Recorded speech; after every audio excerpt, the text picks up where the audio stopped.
Let's start with Newcastle, just 2 points above the bottom three after that 3-0 defeat to Brighton. Alan Shearer tweeted that the performance was abysmal. They still have a game in hand, actually, on Fulham, who are 2 points behind them.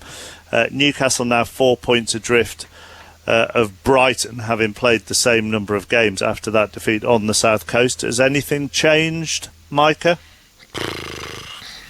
You know, it's always a difficult one for me, chappers, because I have a good relationship with Steve Bruce. So a lot of the time people saying, oh, you're just protecting him, or you're not giving your true opinion on the situation. And all I can talk about is Steve Bruce and how good he was in training and the methods. And I thought Newcastle would be a little bit more creative. I thought they'd be a little bit more expansive. I expected a lot more. However, they have had some key players out. Maximan's been out and Wilson has been out. So at the calibre or the level that Newcastle... Can I ask you, just on that, just on training was good under Steve Bruce, right? Mm-hmm. Do this Newcastle team look like training is good under Steve Bruce? Well, yeah. Well, we've seen the stuff that came out with the arguments with the dressing room, but that happens all the time, chappers. It just doesn't come out normally. So a lot of people think, and Chris will tell you, there's arguments and fights in the dressing room all the time. When it starts getting leaked out, that's when it's a problem. Yeah, but do they look like they're doing anything in training?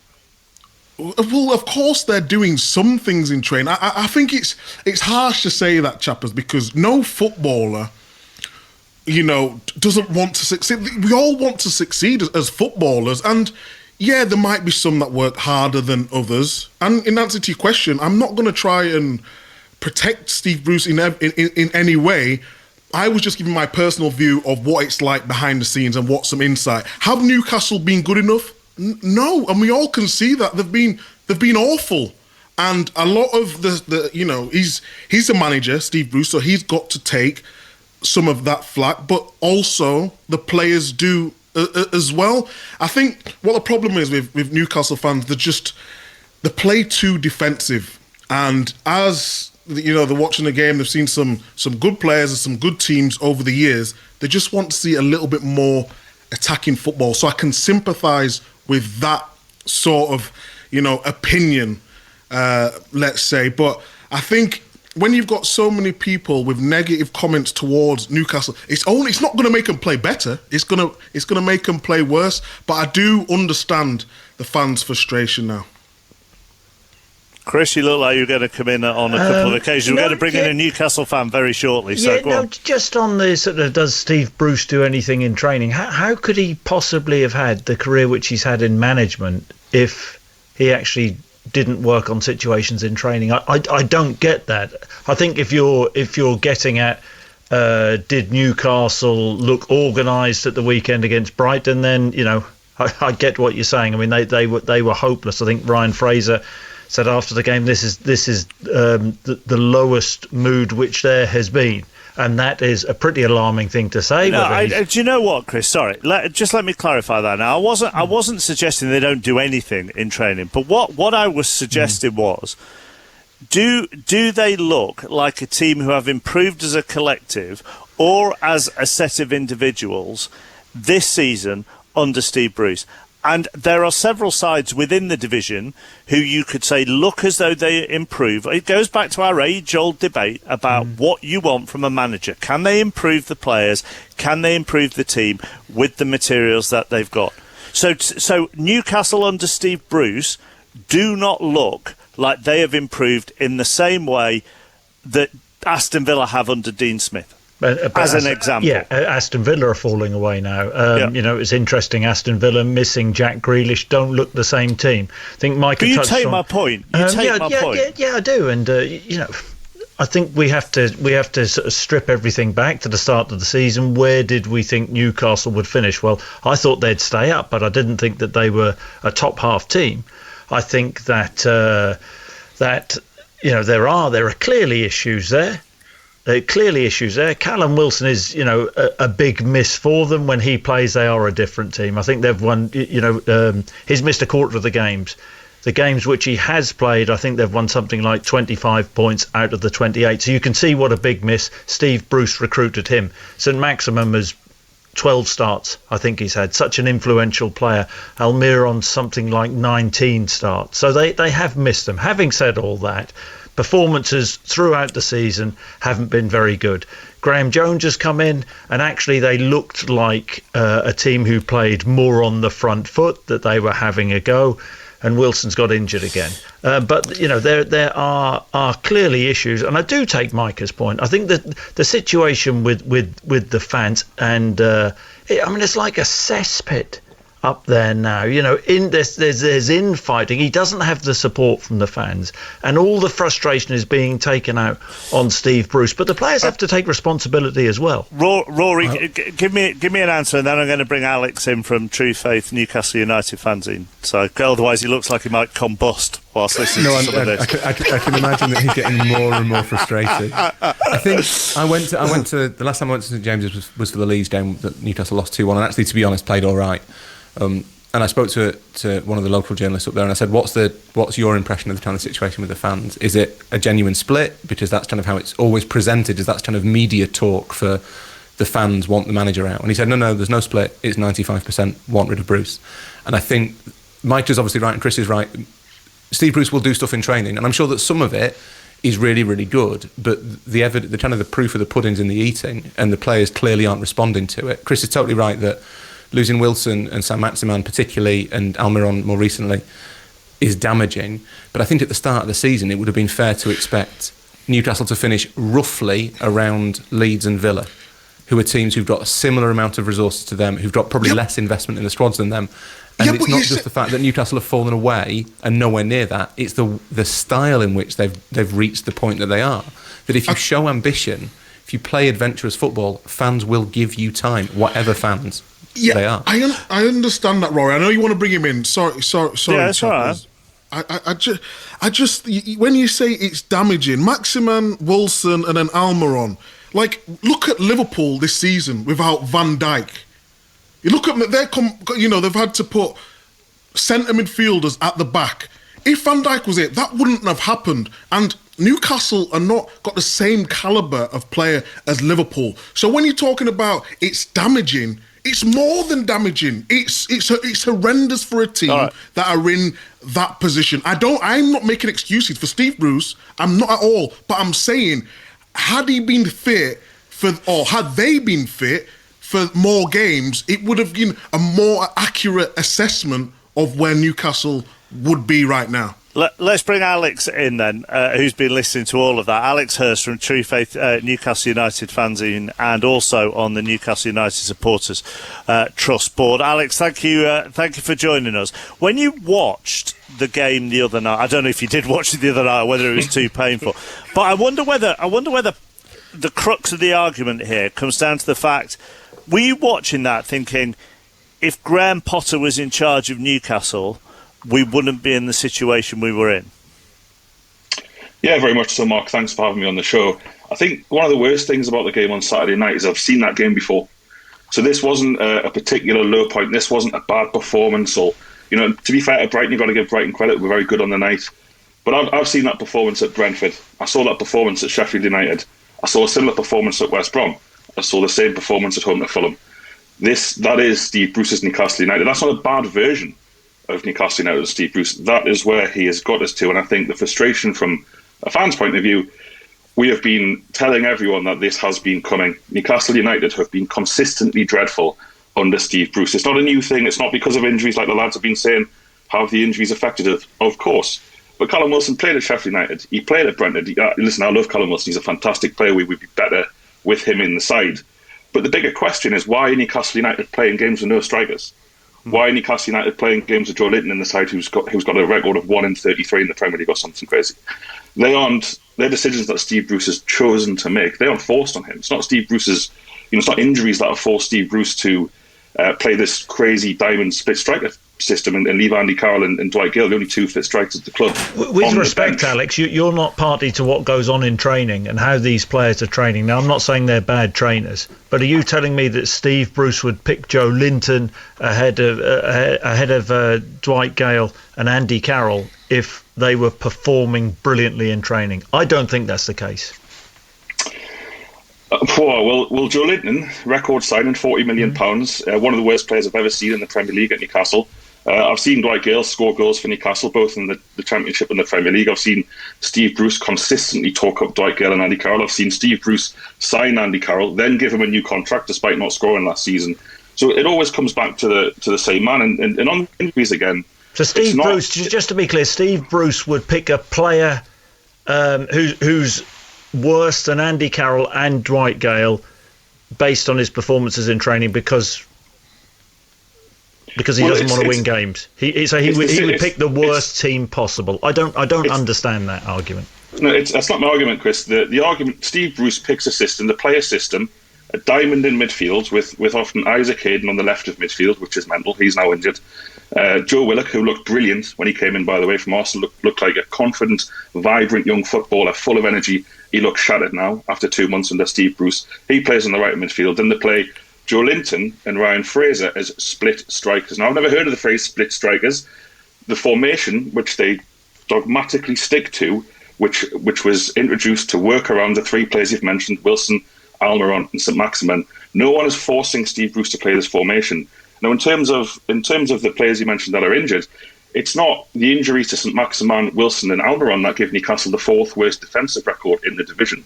It's not those injuries which see Newcastle not only fail to take chances but create them. The whole team is a complete mess from top to bottom. And yeah, would Newcastle be better with those players in the team? Absolutely, they would be better. But ultimately, what you're seeing from Newcastle United each week right now is a culmination not just of a bad month or a bad week or a bad training session. It's 19 months or whatever it is of a football team and a football club going backwards under a man who was last offered a Premier League job before he was signed by Newcastle in 2009. A man who was sacked by Aston Villa for failing to get them out of the Championship. A man who was sacked by Sunderland for probably going to take them down, 10 years ago now. The man is simply not capable of managing at this level. He talks about experience. A man who finished 13th last season? Yeah, he finished 13th last season. Same as Rafa the season before? I think you've got to be... I understand your frustration as a Newcastle fan, but if you're going to list the negatives, you have to then look at the positive things that he did. You mentioned the Villa. Yeah, he lost in the playoff final, so that could have went anyway. I'm not trying to protect it. I'm just trying to understand from a Newcastle fan point of view. But the reason why it's difficult for me to understand sometimes is because it just becomes very personal. Like you're explaining about the last 18 months is not good because of this is what we want to hear. We don't just want to hear Steve Bruce out, he's not good enough. Now you're explaining your opinion why. That's what we want to hear. You need to listen to the True Faith podcast, Mega. If he wasn't on 27 other podcasts, Alex, he might have time to listen to another one. But that's the slight problem. You'd have to Rory. pay him. Yeah, you'd have to pay him to listen. Yeah, Rory. Alex, how much of the reaction? I think Newcastle fans are generally quite misunderstood by the rest of the country, and there's this idea outside Newcastle that Newcastle fans are demanding. I've always thought that Newcastle fans are probably the least demanding fans of all. They basically want a team that plays nice football, and that's about it. Newcastle fans, in my experience, do not have any kind of delusions of grandeur or of we must win trophies. It's basically we want a good football team to watch. When was the last good football team Newcastle had then, Rory? I think Benitez's side was pretty good in a certain way. They weren't Pep Guardiola's What do you mean in Barcelona. a certain way? I think they were efficient. They could hurt you in a number of ways. I think they had a defined. But were they way of an expansive team? No, but you don't have to be. You don't have to be. Expansive isn't a synonym for good. You don't have to You don't have to have expansive, adventurous football. You don't have to have passing football to be attractive. Steve Bruce, okay, last season, I mean, was his team much worse than Benitez? No, probably not much worse. No, but this is what I was going to ask Alex, which is the problem that kind of coloured Steve Bruce's time at Newcastle from the start, the sense that his make do and mend. This will do philosophy for Newcastle fans matches that of the owner. Did you mention Steve Bruce isn't choosing to play? Steve Bruce is choosing to play a system with Joelinton rather than Andy Carroll and Dwight Gale. But also Steve Bruce isn't choosing necessarily to have any of those players in his squad. And if he had an owner who actually had some ambitions for his club, he might have better players at his disposal. I think so. I'd also disagree with you slightly about the good football thing. I think Newcastle fans just want a team that is progressing and moving forward. And Chris, you commented there about the comparison between Rafa's team and Steve Bruce's team. Well, Rafa's team has got better across the season, and in fact, the last 4 months of Rafa's reign, Newcastle were the 7th best team in the Premier League in terms of results. So you saw that progression. And that's fair enough, and I accept that. But managers are judged on the whole season. In fairness, yeah, they are. In the resources Steve Bruce has had compared to Rafa Benitez have been considerable in terms of money spent. The guy spent £100 million to make a team much worse. I think that Newcastle fans, it does always come back to Mike Ashley, Rory, you're right. But I think the fact that Steve Bruce consistently contradicts himself, and listen, it's not fair on Steve Bruce that he is the only person at that football club who says anything to the fan base. We don't hear from Lee Charnley. We don't hear from Mike Ashley. It's a rudderless ship. But at the end of the day, Steve Bruce comes into the job and says he is going to play more attacking football. Steve Bruce spent the whole of pre-season this season telling anyone who would listen he was going to play with 2 strikers and 4 at the back. Gone were the days. There was no need to go back to 5 at the back. It took him 2 games to completely wipe out the formation that they played in pre-season, to revert back to this kind of listless, hopeless, pathetic 5 at the back, ultra-defensive formation. And it's one thing to do that if you're quite good defensively. But Steve Bruce inherited a solidly defensive side under Rafa Benitez. He didn't play great football at times, but they were solid at the back and hard to beat. Why not hard to beat now? We're the easiest team to play in the league. We're on 85058 at 5 Live Sport this evening. MNC at bbc.co.uk. Rob says Micah says Bruce was a master at defensive football a few weeks ago. Surely that would mean he can organise his team to defend and not concede. If that's the case, Bruce has the worst record for a Premier League manager for a reason. He's not that good. Noxie on Twitter says, Chris, I'm pretty good at training. Should Steve Bruce play me on Saturday? Yeah, but the point I made there is that we can all. Andy Carroll over the years has been a good player. Dwight Gale has scored goals throughout his career, but it's very unfair, I think, to judge a manager blindly, because unless we're party to what goes on in training, if Andy Carroll was the presence which he was 10 years ago or whatever, then he'd be playing, wouldn't he? Steve Bruce isn't going to cut his nose off as well as being a player, you are a fan as well of certain clubs. And if you saw, and maybe this is a bit brutal, but if you saw the same player lumbering around week in, week out, while somebody who can put the ball in the back of the net is invariably on the bench, you would be in Alex's situation. You wouldn't be going what's going on in training. I know. I agree with that to some extent, but I would be wondering what the hell is Andy Carroll, what the hell are Dwight Gale doing in training not to get in this side? There must be something wrong with them, surely, as well. That is a fair point. I guess in Carroll's case, there may be some sort of underlying fitness thing from a career that's had far too many injuries in it, unfortunately, that is putting Steve Bruce off. But Chris is right to an extent that Steve Bruce is looking at those players in training during the week and saying, well, the best player for this position is Joelinton because the other two aren't doing this, that, or the other. But then I would say, is it not kind of literally his job to get more out of the other players? And that's fair. But the one thing I would say, and Alex will know this better than me because he sees Newcastle every week, but there's been a couple of times Steve Bruce has thrown Andy Carroll on. I think it was Crystal Palace when Newcastle played at home, and he put him on with 2 minutes to go. And you're thinking, why are you putting him on with 2 minutes to go? Yeah. He actually nearly scored late on, Alex, didn't he? He did. He got a goal, a consolation against Leicester, and I don't think Andy Carroll is the solution to all of Newcastle's problems here. But Steve Bruce did sign him and then gave him a new contract in the summer. So why did he do that? I think, again, I'd have to reiterate, Newcastle play without strikers. They play a formation where if you look at the average number of touches for Newcastle players in the box, it's lower than any other team in the Premier League. Joelinton is picked in a mental formation. He's stuck out he's almost like a second winger on the right-hand side. And who's the guy on the left-hand side? Ryan Fraser, who's a winger. We are literally going into Premier League games without a striker. But Alex, Sorry, go on, Chris. So, say Steve, and it's a possibility, Steve Bruce may keep Newcastle up. He says he's not going to walk away. The fans are allowed back in next season. First game of the season at home. What's going to happen? What is going to be the reaction towards Steve Bruce? And basically what I'm saying, is it going to be impossible for Steve Bruce to stay on regardless of what happens this season? I think so, and I think the reason for that is not just the performances, it's the kind of unpleasant comments he's made about the fan base. He hasn't tried to endear himself at all. He's called criticism hysterical. He's labelled people keyboard warriors. He didn't have to do that. I wonder who's advising him at the club. I wonder who speaks to him and says, listen, Steve, we want you to try and get the fans on side here. He laughs or scoffs at criticism. The relationship is so damaged and broken. But you know what, Alex, so is there another side to that where he's a proud Geordie, supported the club by all accounts when he was younger, and he feels deeply hurt by the criticism? He's gone back to the northeast. He was desperate for it to work, and he's hurt. But what, criticism where we're not even in the ground.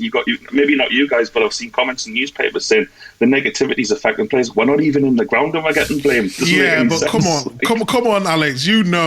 Social media, and I mention that a lot. If you go on Twitter after a Newcastle defeat, some of the personal attacks on Steve Bruce is not right. I think if you want to talk about the football, you every right to make your opinion. But in terms of the personal attacks that he gets, you got to remember, he's human like anyone else. The question I was going to ask you, what is the solution? What in a perfect world, what do you want, Alex? Well, to your first point, Steve Bruce says he doesn't have Twitter. I would say, I don't think the manager has to go on Twitter, but also to back up my point, Steve Bruce, when he hits out at keyboard warriors and mass hysteria, he's not talking about personal abuse. He's talking about criticism of the team's defeat at Brentford, the championship side, who played us off the pitch. He's talking about his team's defeat at Sheffield United, who up to that point had not won a game or kept a clean sheet in the Premier League and should have won 4 or 5-0. He is addressing the criticism of his team. He seems, for a man at the top level in English football, an incredibly thin-skinned individual. But to answer your point about what needs to happen, Steve Bruce has to be sacked. This reminds us at Newcastle of a situation, a few years ago when Graham Souness was in the job and was equally unpopular. And the same things were put. You can't sack him. Who will take the job? Who will take the job? They had to get Glenn Roeder from the academy. Instant. I think he won 10 of his 13 Premier League games. Now that's not going to happen because we're not a very good team. But I think Bruce has fallen out with the players. We know he's fallen out with the players because, like you referenced before, Micah, it's hit the press. You've got players speaking to journalists saying the team don't train. To Chris's point earlier, they're never in. Days off. Danny Rose, when he was on loan at Newcastle last season, spoken to the press since, said he could not believe the number of days off he had at Newcastle United from training. There's reports this week they're not in training today. Already they're not in training tomorrow. So what is going on? This doesn't seem to be like a professional organisation under a professional coach at the top level. Just a final thing on before we move on. I mean, this isn't all down to Bruce, as we've discussed many times, Alex. This is a whole club thing. You look at it wasn't Bruce that signed. I'm still not 100% sure who did sign Joelinton, but the recruitment, because we're going to talk Leicester in a minute, and you compare Leicester's recruitment with Newcastle's recruitment. Blimey, that is chalk and cheese, isn't it? You look at recruitment. Obviously, we know about the ownership, but Newcastle. You went back as far as seeing this, but Newcastle do have a tendency to let manage with you. Either, if you look at it in a positive way, they give them time, or they just let it drift. I mean, they've had so many managers that have had kind of long goodbyes. I mean, Rafa included, McLaren, Alan Pardew. I mean, and this allows this poisonous atmosphere to fester, doesn't it? Yeah, very much so. And I think you look back to Rafa Benitez and his exit. When he walked out of the door, every single bit of football knowledge of that club walked with it. There is no one above Steve Bruce who has any experience in top-level football in the game. And it's like you say, it's all on the manager. There isn't a structure there. It's a football club existing on fumes. There are still staff furloughed. To go into it even deeper, The Supporters Trust, last year, we were the last club to communicate with fans about refunds because of the COVID crisis. We had to lobby the Premier League to get onto the club to say, listen, you owe the fans millions of pounds here. And the stuff that we got back from the club was everyone's furloughed. This is not a professional organisation, and it's trying to compete in the best football league in the world. We are going to get relegated under Steve Bruce, I'm sure of it. But if we aren't, you'd have to say the likelihood whoever comes in will probably get relegated anyway. Alex, we're going to have to move on. Thank you for giving us half an hour. Obviously, we've made you even more depressed on your Monday night now. I'm sure you had something lovely planned, but sorry about that. We will talk soon, I'm sure. Thank you. Thanks, mate. Thank you. Alex Hurst from the True Faith Newcastle United fanzine and podcast, and also on the Newcastle United Supporters Trust board. Is it a fair point to say that, given watching how Brighton played, I know we've had lots of discussion on Brighton this season and not taking chances and so on and so forth, but that it's only fair to compare what Graham Potter and Steve Bruce have done at their respective clubs? Is that a fair comparison, Rory, or not? Yeah, absolutely. Yeah, that's the kind of the point of the league table. Like, you can look at the resources that these clubs have got, and I wouldn't even say Brighton. It's Villa, it's Leeds. These are all teams with, some of their players are better than Newcastle's players, and some you can make arguments that one of them will pay higher wages, or some of them will have spent a little bit less in the transfer market or whatever. But they're all broadly in the same position.